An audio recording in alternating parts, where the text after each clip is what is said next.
Hello mga kadabarkads! Kamusta po kayo?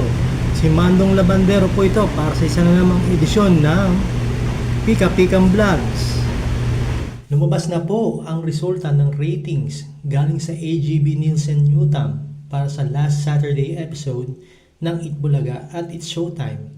Lumamang ang It's Showtime na nakakuha ng 9.6%, tapos ang Itbulaga naman ay nakakuha ng 4.4%. Expected lang po ito dahil maraming tao ang nanood sa It's Showtime sa kadahilan ng gusto nilang malaman kung anong meron sa unang araw ng It's Showtime sa GMA7.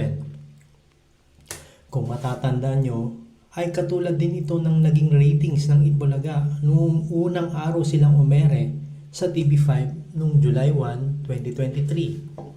Matatandaan na ang Itbulaga ay nakakuha ng 8.4%. So sa mga susunod na araw, asahan na babalik na uli sa normal ang ratings ng It's Showtime. Anyways, hanggang dito na lang muna tayo mga kadabarkads.